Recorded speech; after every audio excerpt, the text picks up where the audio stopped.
بأقل تكلفة وأقل مجهود عملنا أحلى فطير باللحمة المفرومة أهو. ما شاء الله عليه. يعني ممكن نقول كده إيه، بيتزا كدابة. ما شاء الله، الله أكبر. زي ما احنا شايفين اهوت يا جماعة.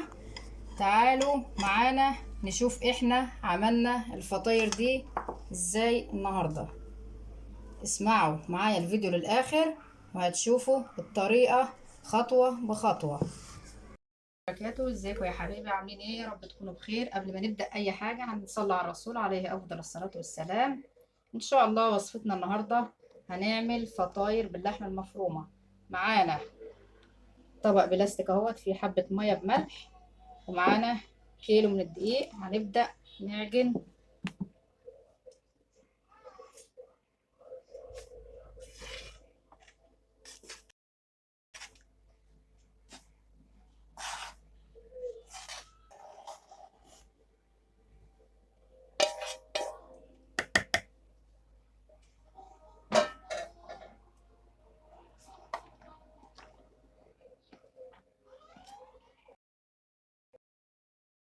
مع بعض اهو.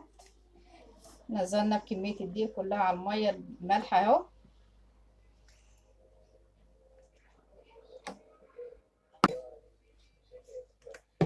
عجلنا اهوت في الطبق البلاستيك، نزلناها هنا اهو.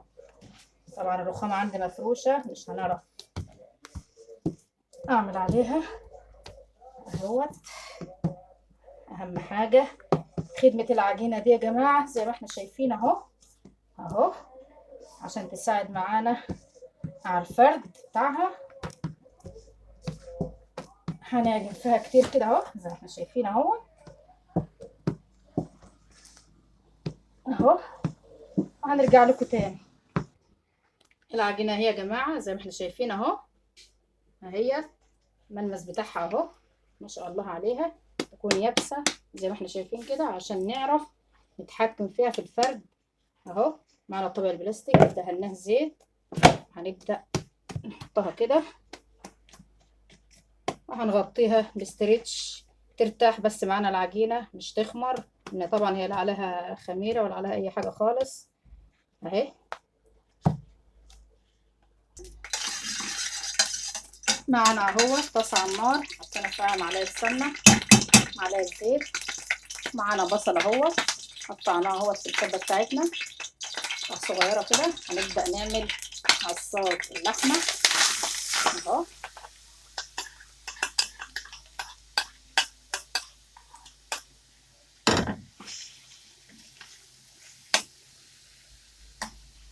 هنبدأ معانا فلفل الوان اهو قطعناه كده اهو. هننزل على البصلة كده تدبل بس يا جماعة.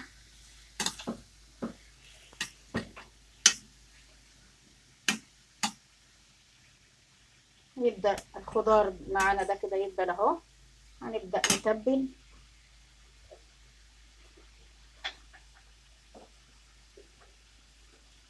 معانا التوابل اهي زي ما احنا شايفين اهو.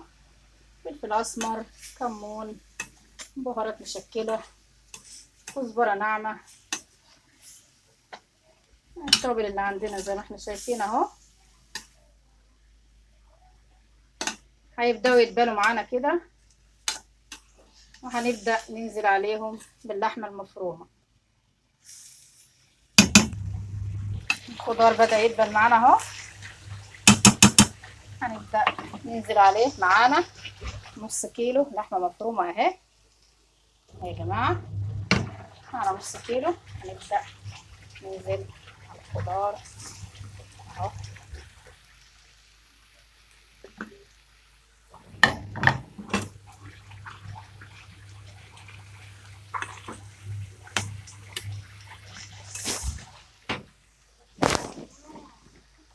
هننزل باللحمة كلها هي على الخضار اهو.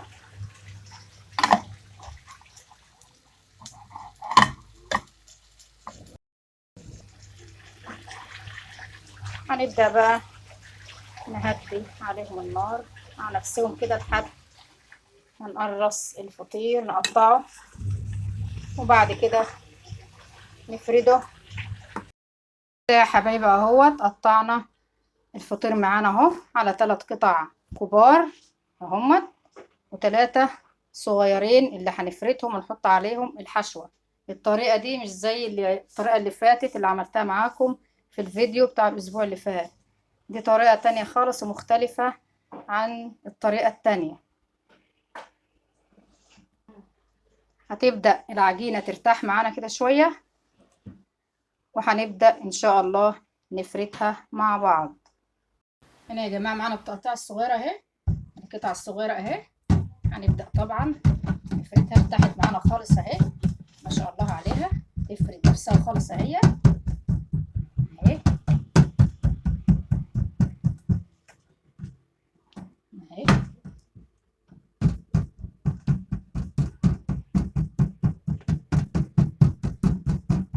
ايدينا على الحروف كده.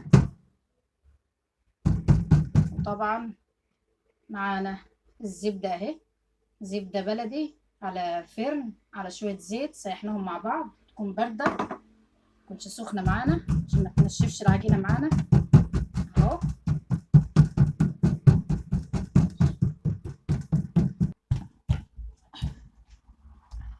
معانا القطعة الكبيرة اهي اهيت.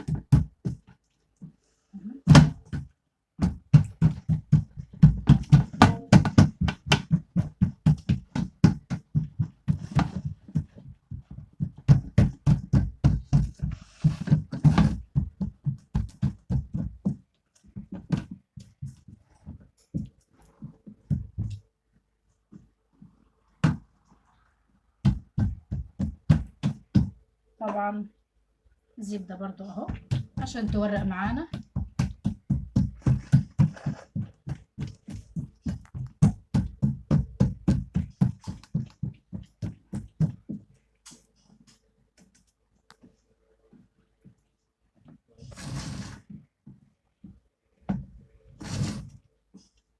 اهوت هنبدأ نفرد فيها كده اهو.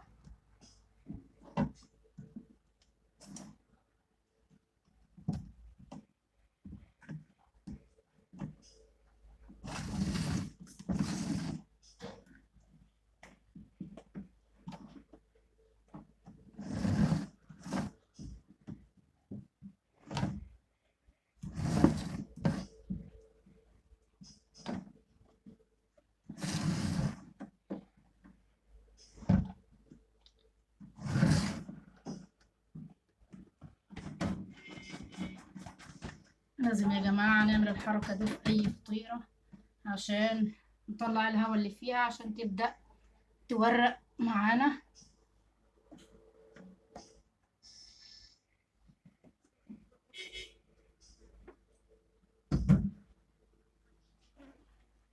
نيجي طبعا الفطيرة الصغيرة اللي احنا عملناها في الأول هنحطها في النص هنا اهو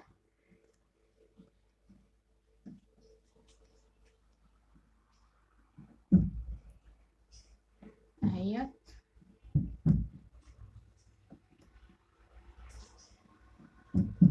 وهنبدأ نحط الحشوة. معنا جبنة موتزاريلا اهي، طبعا هنفرد كده عليها اهو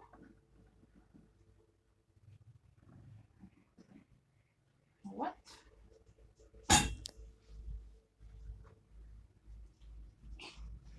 معانا اللحمة المفرومة اهي اللي عملناها مع بعض. هننزل طبعا بالخضار كده اهو، هنبدأ نفرده.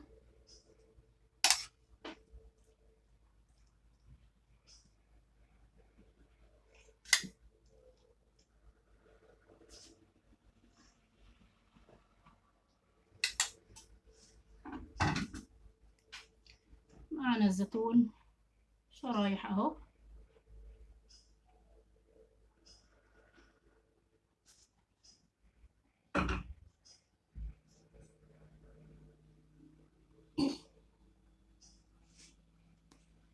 معانا صينية اهي صواني فرن، هنبدأ اهي الفطيرة معانا اهي يا جماعة. هتبدأ ترخي معانا كده ان شاء الله، ترتاح معانا بس 10 دقايق كده وهنبططها مع بعض زي ما احنا شايفين اهو. اهوت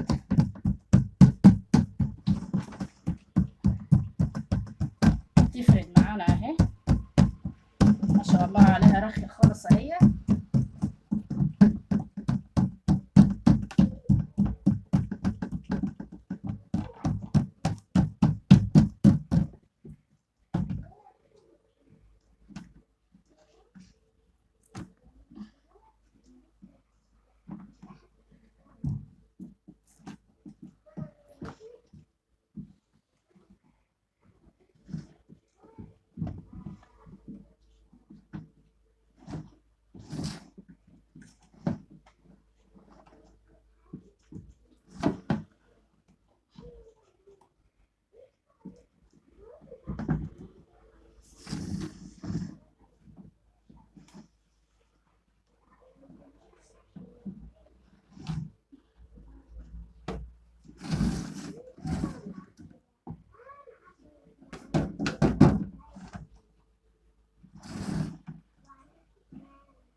لازم يا جماعة الفطير المشلتت نطلع الهواء منه بالطريقة دي اهو اهو عشان يورق معانا. ايه رأيكم؟ اهو مش مشكلة ان اقطع مني حتة من هنا ولا كده، مش حاجة يعني. اهوت اهو اهو ونيجي جايين عليه بالقطعة الفطيرة اللي احنا عملناها الاول اهي اهي.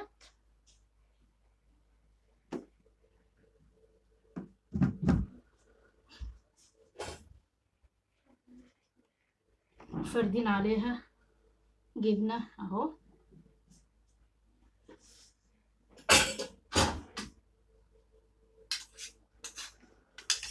وادي الحشوة معانا اهي.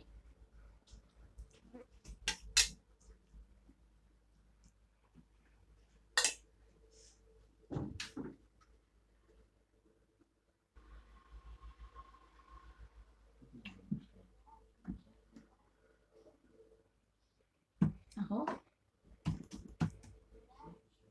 اهو